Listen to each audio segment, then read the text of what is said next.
We're very excited to talk to our next guest. This guy's home team, man, trained out of Coconut Creek, American top team. So he trains out of South Florida.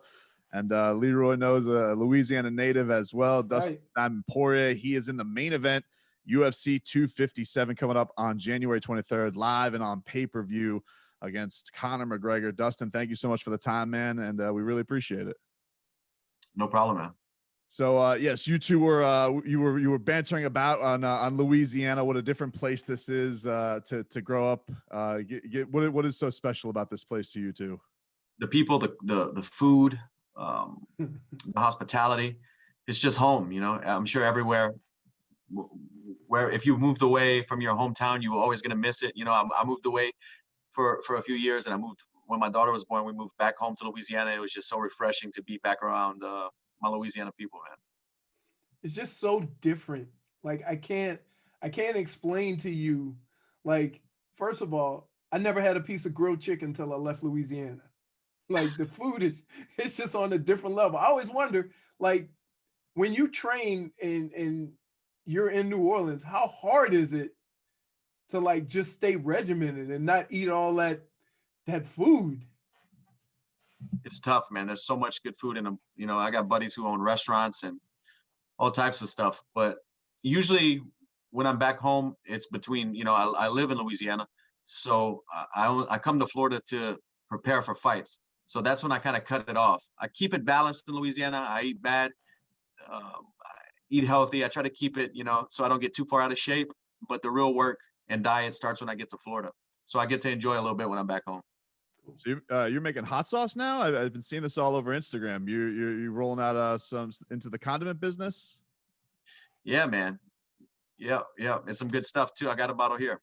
What is what inspired this? Are you crazy with the cooking, or just a natural Louisiana hot sauce? It seemed like a great fit. Yeah, it was a great fit, but I do love to cook, love to eat. I love Louisiana food, and I love hot sauce. So during the beginning of the pandemic and quarantine, like around March, April, you know, I started figuring this thing out, reaching out to different people and trying to find out how we can do this and put this together. Had a couple ingredients in mind that I wanted to make sure were in this hot sauce, and I teamed up with Heartbeat hot sauce, and we made this thing happen. What's the go-to? What is when Dustin Poirier wants to impress with his cooking skills? What is the go-to he rolls out? Oh, dude, I can cook anything, man. But I got to keep it Louisiana and Cajun. Probably some gumbo or jambalaya. You know, red beans and rice. I do it all. All favorites, all favorites. But it's so different when you go get it. Like when I have gumbo here, they like overdo it, and gumbo is probably the simplest meal to make in Louisiana. And you go somewhere else and they overcomplicate it. Yeah, nah, you're right. It is very simple. As far as South Florida is concerned, because you spent plenty of time down here, we were having this debate on our show this week about the signature sandwich of South Florida. In Dustin Poirier's opinion, is it the pub sub, the public sub, or is it the medianoche, the Cuban sandwich? You talk about that boar's head? Yeah. I would go with the Cuban, I think. It is. You can't miss with it. So Dustin, this is exciting, man. The Conor McGregor fight. I'm sure exciting for you that you're getting to do this again. I wanted to ask you, you had something like this very similar happen recently with Max, where you had a very long distance between having an opponent that you fought. Is this lead up similar? I know they're different opponents, but having that grand of a gap between opponents that you have faced before, do you find that helpful in prepping? Is it not matter anymore because it feels like a lifetime ago? What has that been like? Yeah, I feel like this is a completely different fight from the first one. So I'm not really playing into that a whole lot. Same as the Max fight. Preparing for that fight it felt like it was a completely different fight just because how far removed, you know, me and Max fought like in 2012, maybe. I think it was 2012. So you fight him 7-8 years later. It's just a whole different thing, man. We're both different fighters. We've evolved. We've took losses and racked up a lot of wins and learned lessons along the way. It's a constant evolution. We have to be different fighters to even be here and stay at the top for this long. So I'm preparing a whole different way. Because you fought so long ago, there's really, how much can you take from that original fight, because you've changed, both of you guys have changed so much, and how you've progressed in your career. You know, the things that are the same from that first fight is, obviously he's a southpaw, but his punching power, his accuracy, his speed, those things are still true. But the skill set that goes along with those things, you know, the kickboxing, the wrestling, the jiu-jitsu, are all evolved. Our understanding and our, like we were talking just a while ago, the preparation, the learning of the right way to do things, and prepare for these fights, the wrong way to do things. We've learned these lessons along the way, and we're just more refined now. I was talking to Leroy this week about your last fight, the Dan Hooker fight, because that thing was unbelievably thrilling. And one of the things that makes you one of my favorite fighters to watch. I don't understand how you withstand some of the fights that you go through. Like in a sport of crazy people, you seem to embrace chaos better than anybody else. How do you do that? Like, how does it seem like in every one of these things, like you don't think that Dustin Poirier can top the wars that he goes through, but you do, and you seem to love it. It's admirable, but also crazy. And I agree with you. The guy sitting here in front of you is, when I think about those kind of fights, I'm the same way. I'm like, wow, this is insane.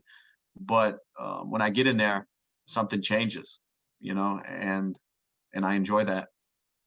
I've talked to your coach Dia Davis before, and you know, as any coach, they want you to not take as much damage. But you, in these fights, when you are in these wars, you do seem to see these openings. When things get that crazy, Dustin, like is it get to like barbarian level, or is there still like a science to it? Like, are you seeing stuff in there when it's a Dan Hooker or Justin Gaethje kind of fight? Like how do you maintain finding your spots and things when they get that nuts? You know, there's definitely a method to the madness in there. I'm taking risks, but some of them are calculated. Try to make all of them calculated, but you know, it's a fight. I want these guys to hurt. I need to dig, and I want to dig down. And sometimes fights unfold like that, and you have to, you know, get in the fire and get your hands dirty. And I don't mind that, but there's definitely technique involved. And even though it looks crazy from the outside, on the inside, it feels calmer to me.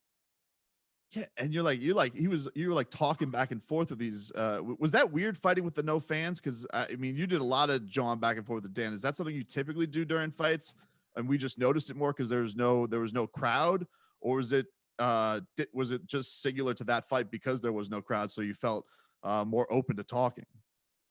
No, it's something I typically do. I just think, you know, it's lost with the cheering and with all the noise. But it's something I always do. I do it in sparring. I like to have a good time, man. Well, I can't imagine the trash talk that's going to be going on next week. I mean, you know, between you and Conor, he's going to go at it. I think you have a different approach, though, because he's playing, and his recent fights, the guys across from him haven't been playing too much. Like, they'll talk trash, but they mean business. Yeah, and this is what it is. It is business. He has predicted that he is going to finish you in 60 seconds. I imagine you disagree with that. How do you see this playing out? Like in your mind, do you have a way you think this fight plays out as far as the game plan is concerned, or what you've imagined it being? I imagine winning. I don't like to make predictions, but whatever I can make happen, whatever opens up, I'll take advantage of. You know, I'm very confident in my skill set, and I know I can finish him. One mistake is all it takes. Did Masvidal train with you at all for this upcoming fight at ATT? I know you guys help each other a lot in getting ready for the fights. Yeah, we trained a few times. I was at American Top Team for about 8 weeks, and we trained a good bit. How is he doing? I feel like we haven't seen him on the scene since his last championship on the last minute against Kamaru? He's doing good. He's always in the gym, always grinding and learning. So it's good to have guys like that around. Is he going to do the Colby fight? I know, I'm sure you will take some personal joy in watching that, as he's no longer at ATT. That was a weird scenario a little bit back.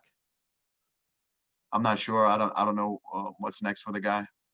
Yeah. I don't know what's next for Masvidal, but I'm sure it's going to be something big, What is how is Fight Island over there? What is how has the experience been so far? Tired, man. It's late. I want to go to sleep. So far so good. I'm still in quarantine. I get out tomorrow around lunchtime probably. So you've been just stuck in the hotel room for the last 48 hours or something like that? Yeah, I was stuck in Vegas for 48 hours. Then we flew 15 hours, and then I've been stuck here for 48 hours. Well, Quarantine. We'll get you. We'll let you get to sleep then. I don't want to keep you up too much longer, Dustin. But we're looking forward to the fight coming up. Yes. UFC 257. Next Saturday, January 23rd. You got Dustin Poirier taking on Conor McGregor. It is going to be, I think, a hell of a fight. I've been looking forward. I look forward to every one of your fights, Dustin. But I think I'm glad that you're getting to run this one back, because I know what a different fighter you've become over these last few years since that last one. So I'm glad you're getting that chance again. I'm sure you are too. Thanks, man. I appreciate it. All right, man. Good luck. Thanks.